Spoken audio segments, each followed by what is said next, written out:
Welcome to Burlington's Candidate Forum. My name is Alan Foulds, and I'll be moderating the discussion.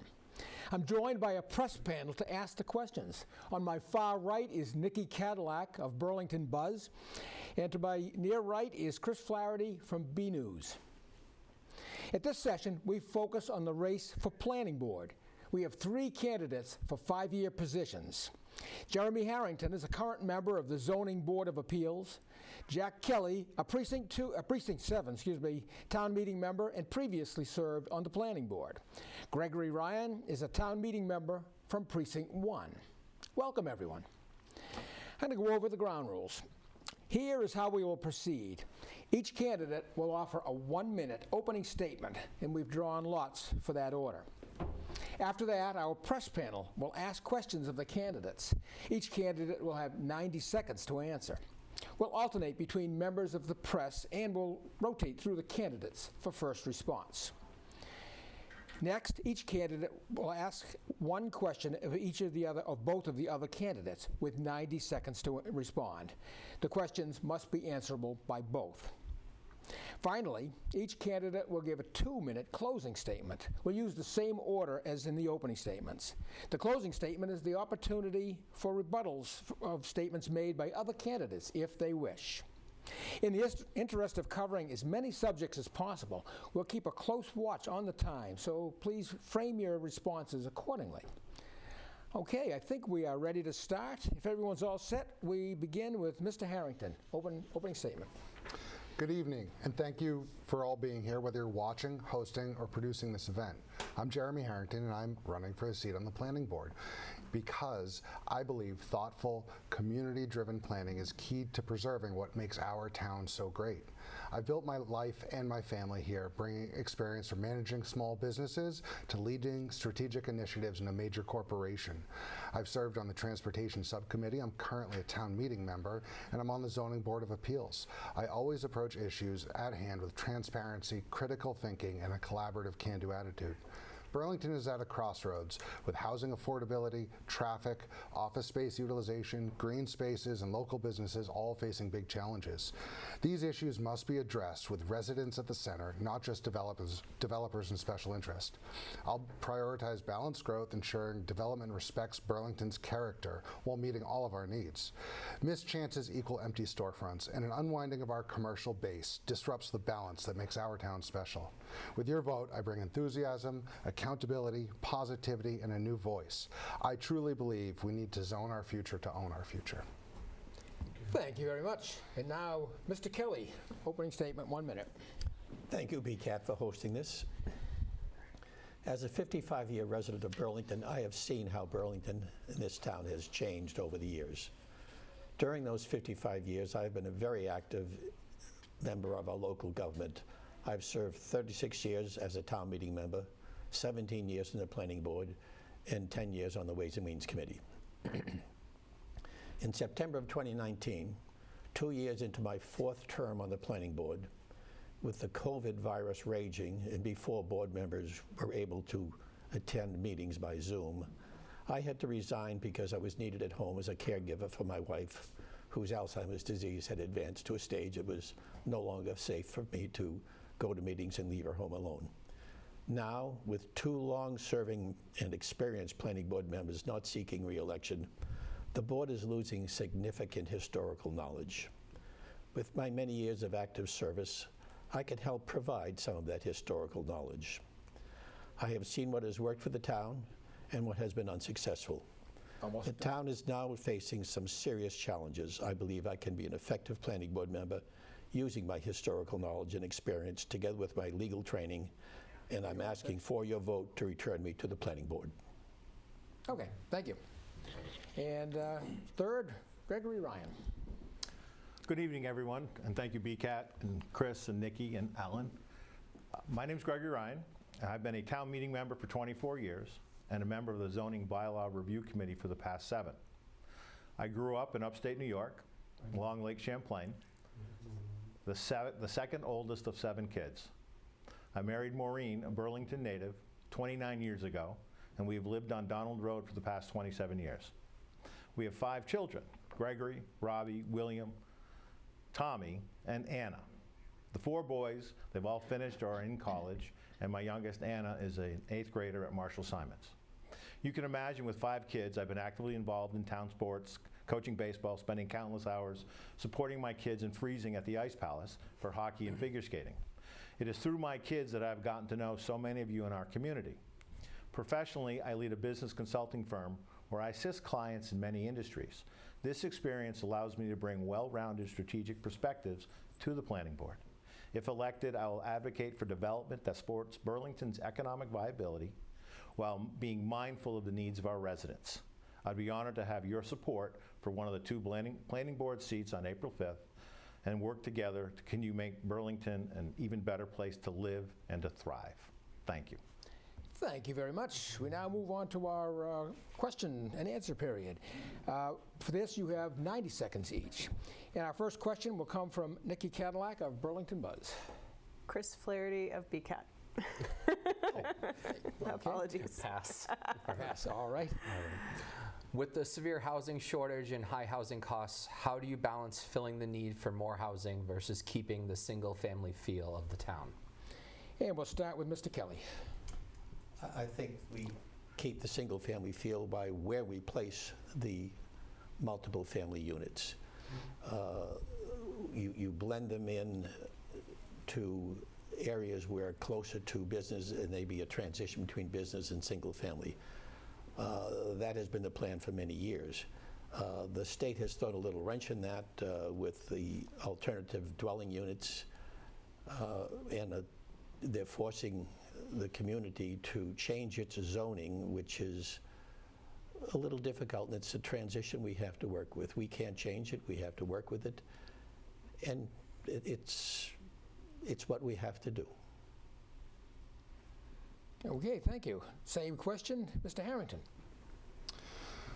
So I believe that we have to continue to keep the virtuous cycle of having our economic viability, maintain what's so important to me in our town, which is the balance between residential and commercial. And so to feed that, you do need multifamily housing. And I believe the best way to do that is with infill and not building net new in areas that are underdeveloped. I mean, there's a lot of already developed land in town. There's very little that is actually free. So I think by building that infill, like around the mall and other areas that have actually been tagged to the MBTA zoning regulations that pass, will help feed that cycle and will maintain a residential and commercial feel separately within town. Okay, thank you. Mr. Ryan. Burlington is 11.4 square miles. We're not going to get any more land, so we kind of have to deal with what we've got. We currently have 90% or so of our industry is located along Mall Road, Middlesex Turnpike, Blanchard Road, and the south end of Cambridge Street.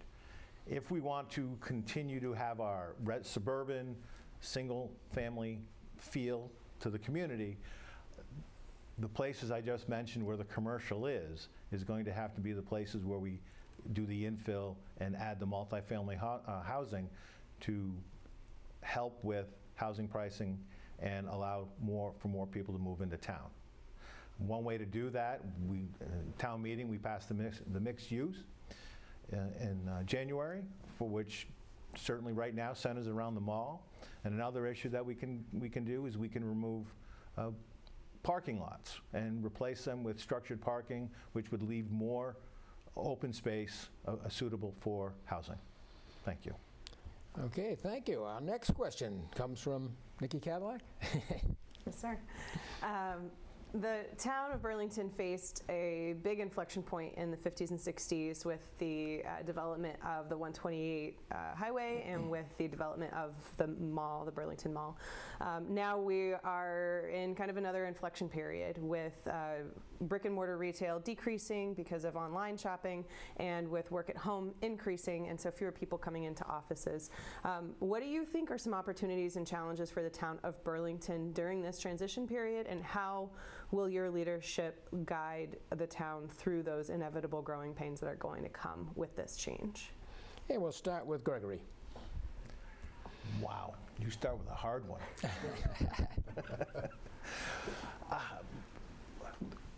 We're lucky at the moment.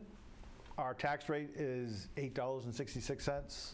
The commercial tax rate is $25.47, which means we get $3 for out of the commercial for every dollar we get out of the residential.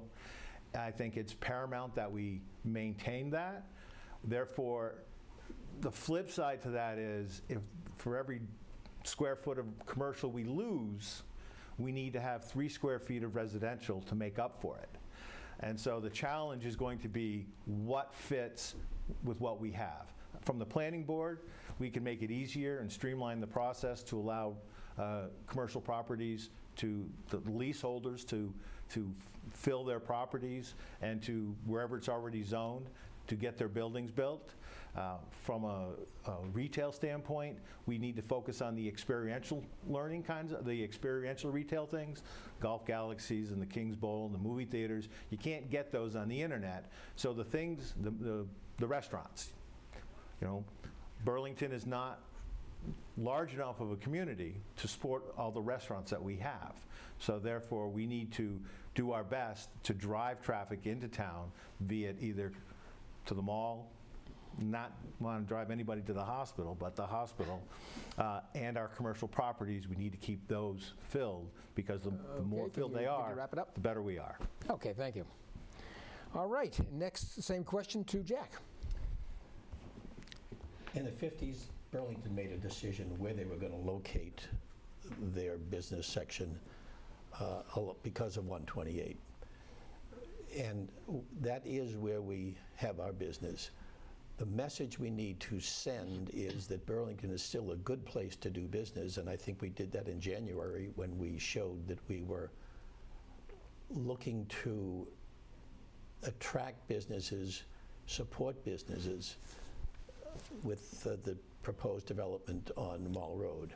If we continue to send the message to the business community that we are an attractive place to do business, we can get more than our fair share of businesses and help avoid the vacancies.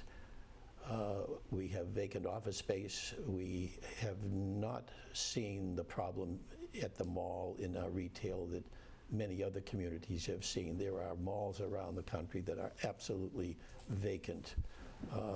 We have not just the retail of the mall, but we have the supporting restaurants and other types of businesses nearby to attract the people, and people generally come and not attend just one business but multiple businesses.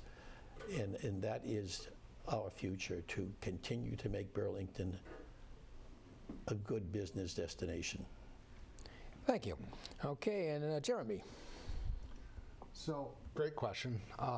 It's actually something I believe strongly in, is that, Burlington in the 50s and 60s did a lot to get ready for the mall, for the changes in the highway structure, and a lot of great zoning to help facilitate that. But the world of work has changed. Personally, in the last 15 years, I've run a strategy department for a B2B company, and I've seen the impact of the shift in office utilization.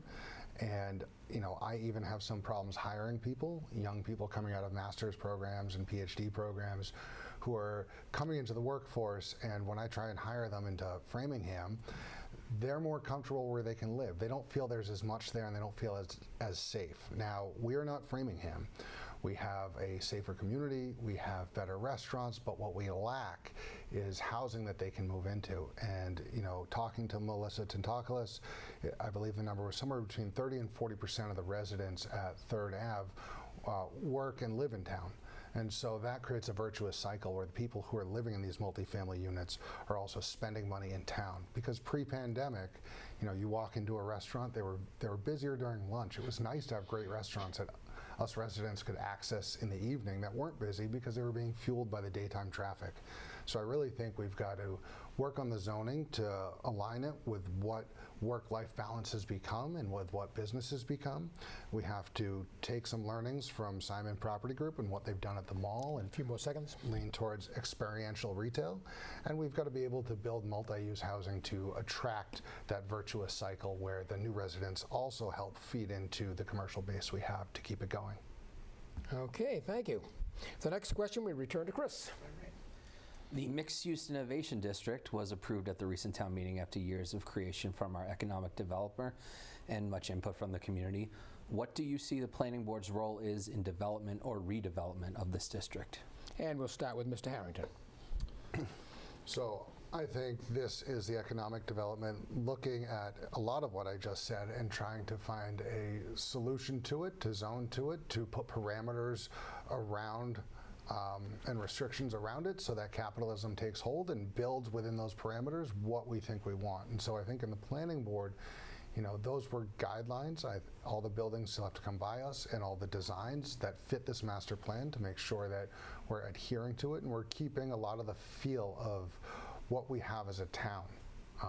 I've seen the town. I grew up in Belmont, which is right down the road, go through a lot of change, and there are parts of it that stayed the same, and there are parts of it that tried to put in new parameters like this and have done well. I've also seen towns do it wrong. So I think it'll be our job to really make sure that businesses play within the rules we set and that don't deviate from the feel that we would like to maintain the soul of our town. Okay, same question, Mr. Ryan. So the mixed use, one of the issues with, or one of the good things about the mixed use is it has the 40% maximum residential as a relation to the amount of commercial space on that property. If you go back 20 years ago when we looked at the town center and we rezoned the town center, the mistake we made that we did not require the commercial properties to be developed alongside the residential properties, and within a matter of 2 years or so, we had 4 or 5 brand new multi-story, multi-family units put up on Cambridge Street, on Wynn Street, on Murray Ave, with no new commercial property to go with it. The new property, the new mixed-use zoning for around the mall has that 40% maximum for the residential. So therefore, we are giving the commercial property owners the ability to expand their portfolios while still keeping in mind that we still need to keep the commercial properties there. So in that respect, it becomes a win-win for us. The commercial properties stay, the new housing units come in, and to add to Jeremy's point, that the 30% of the people that live on Just a few more seconds. that live near 3rd Ave, if they live near the mall, they're going to work in town, which is a win-win for us. Okay, thank you. And Mr. Kelly. Mixed-use development is not new. What we saw in January was a continuation of what we started when Sun Microsystems came. We used the planned development district or planned unit development back then. Prior to that, we just had 4 districts: office, single-family residence, commercial, and retail. The idea of a mixed-use development and a campus-style development was what we wanted for that section of Middlesex Turnpike where Sun Microsystems came in. There are, at last count, I believe, 10 planned unit developments or planned development districts that employ the mixed-use method of attracting different uses close by. All set.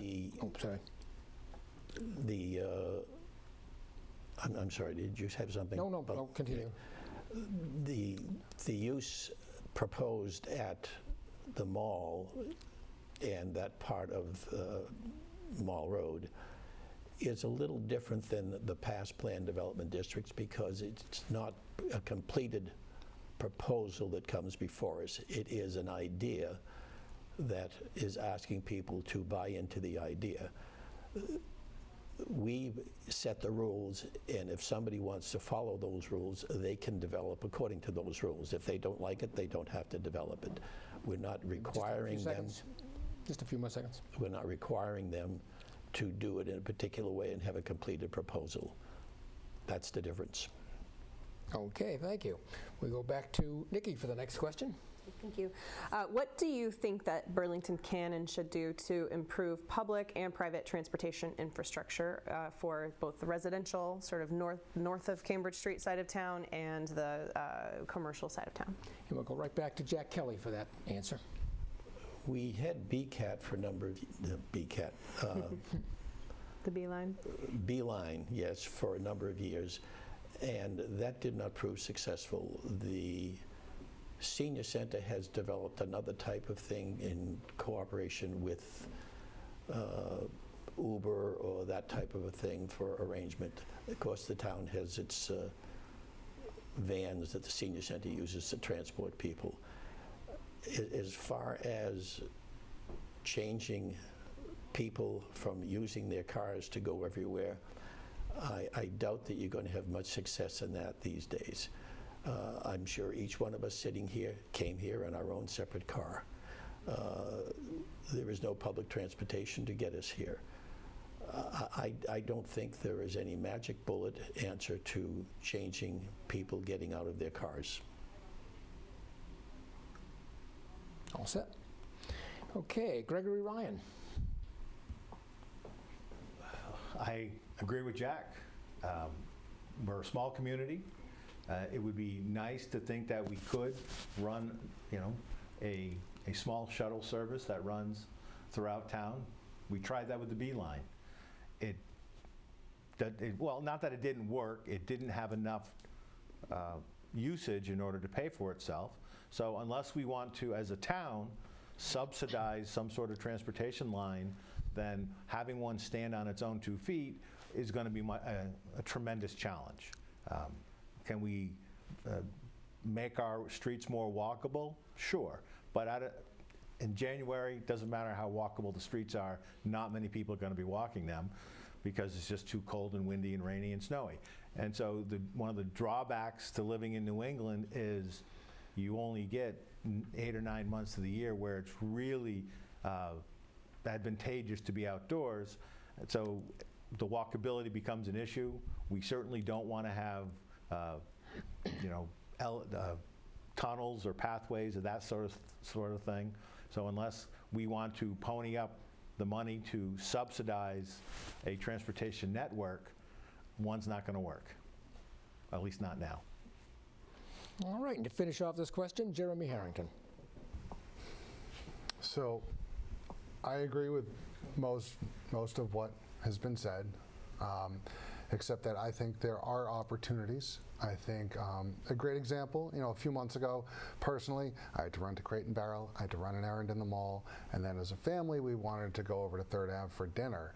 And I drove to Crate and Barrel, but because of the way the parking lot's structured, I got back in my car and drove, 200 yards away to park again, to then go drive down to 3rd Ave. And I think, to me, that really illustrated that if we did have some kind of flow within town, so you could still drive to, say, Crate and Barrel, and then be able to move more easily, reduce traffic, make it less stressful. I think there is opportunity. I think that dovetails with a lot of the change in work-life balance, as we've seen with 3rd Ave, with 30% or so of the folks living there working in town. If we were to be able to find a way to create a public-private partnership to bring a new type of small shuttle to town. I know there's a lot of good work on, autonomous shuttles, on cost-affordable electric shuttles. I think there's a lot of opportunity there that we could explore and maybe make some news for ourselves as a town as well to attract more businesses. It would require a lot of work and a lot of planning, but I think, that is something that we should not take off the table. Thank you very much. Okay, for our next question, we go to Chris Flaherty of B News. When businesses come before the planning board, it can be an in-depth process. How should the planning board balance between being thorough and protective of the town, but also not have things go on so long that it may deter businesses, be they small businesses or chains, from coming to Burlington? And we'll start with Mr. Ryan. I think one of the ways that they can do that is to have combined meetings. When it comes to me being on the zoning bylaw review committee, we're looking at make sure the language is right so it's readily understandable. So we would see the proponents they would come before us, they would come before the planning board, they would come for the land use. It makes a lot of sense if we could all join together for one meeting. Therefore, it helps us because we understand the other perspectives that the other boards are looking for. It saves time and money and energy for all parties involved. And then from a personal experience, I was involved in writing a medical paper, and the response from one of the reviewers was, they started off with, "This is a great idea," then went on to trash the whole thing.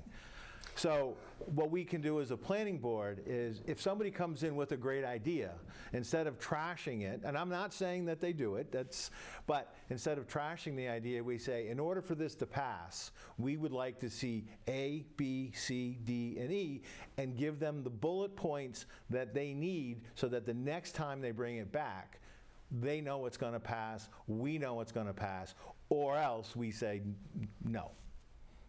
But we need to value their time, their money, as much as we value our own. All right, thank you. Same question. Where are we? Mr. Harrington. Yeah. So, in my business life, I do a lot with warehousing and transportation all over the country, and I see a whole variety of different styles of approaching planning and approval.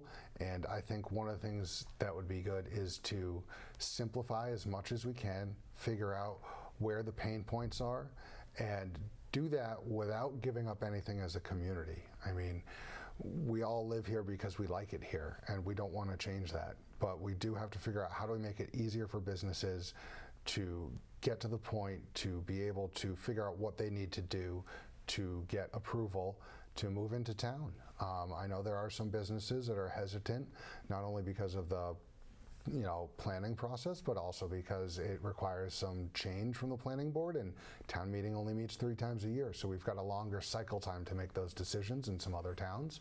So the more we can simplify to help the businesses get to the answers they need, I think the easier it is. And it's not about saying yes to businesses, it's about identifying the hurdles they have to cross in the race and telling them how high they are if they're going to finish that race and land in Burlington. And so I think that clarity and the simplification is very important. Thank you. And to wrap up this question, Mr. Kelly. When you watch a planning board meeting, you're only watching the tip of the iceberg. Much goes on at other times.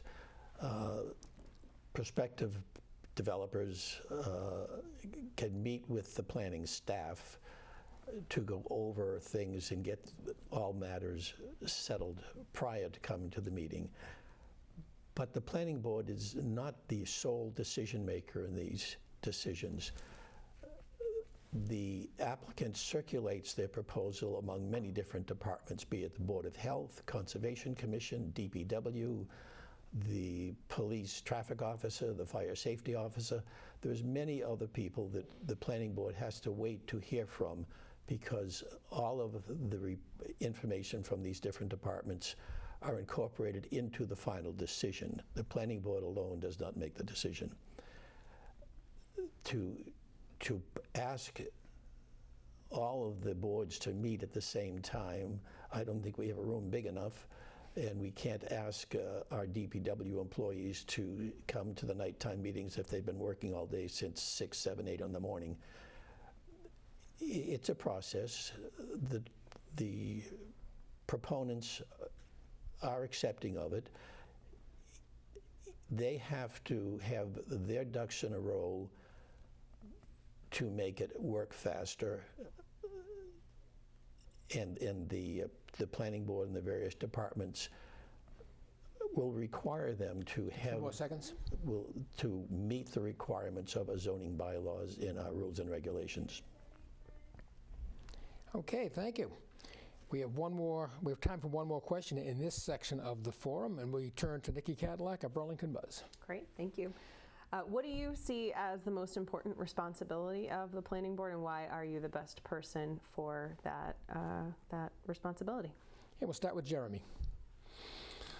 So I think it's very important for the planning board to listen to input from other boards and also to understand what the intent of the laws and the rules are, so that when issues are brought up in front of the planning board, they understand why and they understand how to answer those questions, and they also understand what are we trying to do as a town so they can help guide that decision-making process.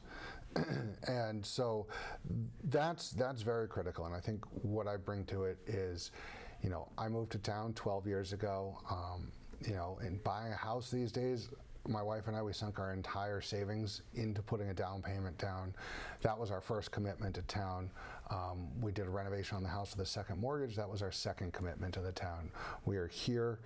We're going to be here for decades. I have kids in the school system. They have another 10 years. I have another at least 20 years of work. So what I bring is somebody who invested in the town, you know, decade and a half ago, who invested in what the town was, and I want to maintain that, and I'm going to be here for years and years, so I want to see that through for myself and for my kids. Okay, Jack, the same question. I think the most important thing is to know your town and know the people in it and what they want. The board doesn't make decisions based upon their personal preferences, but what the community needs and wants. We, over time, have seen what works and what hasn't worked. We try to attract the type of businesses that work together and fit together. We try to keep businesses from encroaching into residential neighborhoods, because that is frankly how I first got involved in the planning board and activity in town, because I saw when there was open space, the businesses were trying to creep and encroach on the residential neighborhoods. So it's a mix of knowing your people, knowing the town, understanding the law that drives the planning board. The state law with subdivision drives one part. The zoning bylaw established by the town meeting drives the rest of us. We just need to balance all of those things, juggle them together, and keep in mind what the people in Burlington want. Thank you. And finally, Greg. I think that the planning board's single greatest responsibility is to help reduce the upward trajectory of our residential income taxes.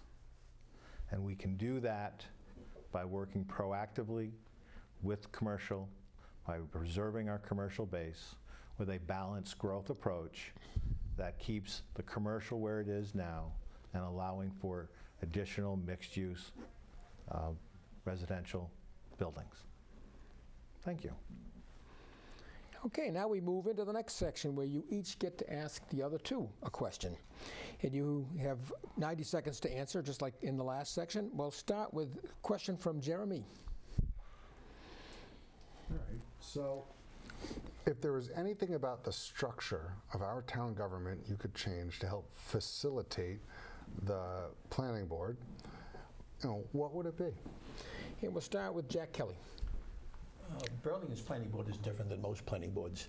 Under state law, planning boards, and ours was established in 1940, planning boards, many of them have only subdivision control. The Burlington Planning Board has special permit and site plan control, which was established by the town meeting under the Massachusetts law allowing town meeting to do that. And we just follow those zoning bylaws. Okay. And Greg, same question. Well, I mean, there are certain options. We could turn it into more of a city and have a mayor that has more control over things, which I'm certainly not in favor of that. Another thing that we could do to help promote growth would be to have an additional town meeting every year that focuses almost strictly on the planning and zoning needs of the community. And the other thing is making sure we have all of our personnel, all of our open jobs filled. All set? All set? Oh, okay. All right, the next question will come from Jack Kelly. Simple. What does the planning board do? All right, we'll start with Mr. Ryan. Special permits, site plans, subdivisions. Right. It's no more complicated than that, right? To make it a little bit more complicated, we have to look out for the general well-being of the town, making sure we have balanced growth, making sure, like you said, we don't have commercial infringing upon the lovely residential section of town that we have now. But at the end of the day, it's site plans, special permits, subdivisions, and that's it. Okay, and Mr. Harrington. I think Greg hit most of that right on the head. I think also, just kind of what I hinted at before, which is making sure that as, new projects are coming up, they're staying in line with the intent of the law and that we're preserving, that balance that keeps our community. I think it was said earlier as well that, a big thing is just to make sure that we're keeping the taxes in check by keeping the balance between residential and commercial and helping facilitate that. And that's really it. Okay, and question from Greg. All right. What do you think is an opportunity that the planning board missed the boat on or was too overzealous to get accomplished? And we'll start with Mr. Harrington. I think that some of the work with overlaying districts over districts over districts creates what appears to be more complexity. I think, redoing some of what has been zoned in this town, I think it was zoned appropriately for, in the 50s and 60s when a lot of it was being built, but I think, the opportunity isn't laying development districts over current districts. I think it's evaluating what the current and future use of that is with the change of the world and the change of work and the change of life, and taking the opportunity to simplifying that and restructuring it. All right, Mr. Kelly. I think the planning board should have pushed back harder when a group of people were developing the town center, which didn't work.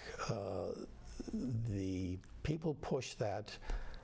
Some of the planning board members, myself included, said that they didn't have the complete plan, they weren't ready. And the big flaw is they didn't speak to the primary property owners in the area, and the commercial part, the business part of the town center never happened. The opportunity to build residential apartment buildings was put there and some condos, but we did not get the development that was proposed. A picture was painted that, we're going to look like downtown Lexington. We're going to move the businesses to the streets to slow down the traffic. There will be retail on the bottom and professional offices up above and maybe residential up above. Never happened. And the planning board should have pushed back harder against the group that was pushing for that town center modification. Okay, that's the last. Now we move on to the closing statements. We'll begin with using the same order that we did for the opening. Let's start with Jeremy Harrington. Hi. So first of all, thank you for giving us time today and watching this when you do get a chance to watch it. I really would like your vote to be on the planning board. I want to bring a community first approach to really preserve what makes our town special. As I mentioned before, I invested personally heavily in this town, growing up just a couple towns over. Like, I've grown up knowing Burlington and really enjoying it. Now I've moved here and for the last decade or a dozen years, I've really loved it, and I've raised a family here, and so I really want to preserve what makes this town special, which is having that suburban feel, but a lot of the amenities you get in a more urban environment with restaurants and shopping, while also bringing a lower residential taxing rate. I think that's critical, and it's different, and we got to preserve that. And the great rec program we have in town, all of these things, we have to keep going, and so it's going to be a focus of mine to do this, and I believe that to own that, we need to zone it appropriately. And the last thing I want to see is look back on town and say, you know, our town wasn't listening, we didn't do a good job, you know, what could this town have been? You know, I want to really invest myself to prevent that. I'm going to be here for decades, and so I want to see that through. If you want to talk any more about this with me, swing by on Saturday, March 8th to the Bagel Bar. I'm having a coffee event from 9 a.m. until about 10:30, and I'm happy to dive deeper on any topic you want. Thank you very much. Closing statement, Jack Kelly. If you believe, as I do, that running for elected office in Burlington should not be a reason to raise and spend thousands of dollars, then join my campaign of raise no money and spend no money. A donation to my campaign is no money, but some of your time. You will see my old-style lawn signs around town left over from 15 years ago. You will not be getting multiple expensive mailings sent to 18,000 registered voters in approximately 6,000 households. Instead, I'm asking you to take a few minutes, contact some of your friends and neighbors, and ask them to vote for Jack Kelly for Planning Board. Maybe send your contacts an email, include a link to my website so they can get information about me, make telephone call, send a text, talk to people at the gym, the grocery store, when you're walking the dog. Remind them how easy it is to vote these days and why it's important to participate in local elections. If they signed up for vote by mail, they'll get a ballot in the mail around the 12th of March. If you want to vote early, you can do so at Town Hall starting around March 19th. Your last chance to vote will be Election Day on April 5th. If you have questions that were not asked here today, go to my website, kellyforplanningboard.com. There you could ask any question you want and I will reply. Also, if you go to my website, you can get information that was not able to be provided in the limited time allowed in the opening and closing statements here. I respectfully ask for your vote to return me to the Planning Board, where I can use my 17 years experience, my more than 50 years of local government participation, as well as my legal training and experience to represent you on this very important town board. Thank you for your privilege of the time. And closing statement, Gregory Ryan. Well, thank you for giving me the opportunity, or us the opportunity, to speak on the issues that are impacting our town. I'm proud of my engagement with the community over these years. Through town meeting, coaching, playing softball, and a myriad of school events, I have a strong commitment to the town and the residents. The combination of my professional experience, my many years as a town meeting member and a ZBRC member, provide me with the relevant experience to be a successful member of the Planning Board. But even more importantly, my experience as a homeowner gives me the deep understanding of what our citizens want for our community, and I am committed to doing the best for our residents. My professional experience includes leading a business consulting firm where I assist clients in many industries, including healthcare, software, education, e-commerce, and financial services. Through this, I've developed an understanding of the commercial development process, working closely with businesses to identify opportunities, tackle challenges, and ensure sustainable growth. I'll be able to bridge the gap between residential and commercial interests, fostering and taking a collaborative approach. We must provide opportunities to strengthen our community assets, keep our commercial tax base strong, and maintain our high quality of life for which we are used to. We need to prepare for the changes that the future will inevitably bring. I will work for our community, balancing the needs of all parties to provide a pathway to a successful future for the town. Please make sure to get out and vote, either through early voting, which begins on March 19th, or on Election Day, April 5th, here at the high school. I would be honored to have your vote for one of the 2 town planning board seats, so we can work together to continue making Burlington an even better place to live and to thrive. Thank you. Well, we've reached the end. In closing, Fisticuffs? In closing, I thank all the candidates, Jeremy Harrington, Jack Kelly, and Gregory Ryan, not only for sharing their vision with the people of Burlington at this forum, but also for offering their time and service to the town. Thank you, Nikki Cadillac of Burlington Buzz and Chris Flaherty of B News. And finally, thank you to Jen Dodge and the rest of the staff and volunteers here at BCAT. Remember, Election Day is Saturday, April 5th. The polls at the high school are open from 8 a.m. to 8 p.m. Look for the mail-in ballots fairly soon, and they must be returned by Election Day. And early voting starts on March 19th. Here's your chance to have a direct say in how the town of Burlington is governed. Make sure you take advantage of that right and responsibility. And thank you for watching.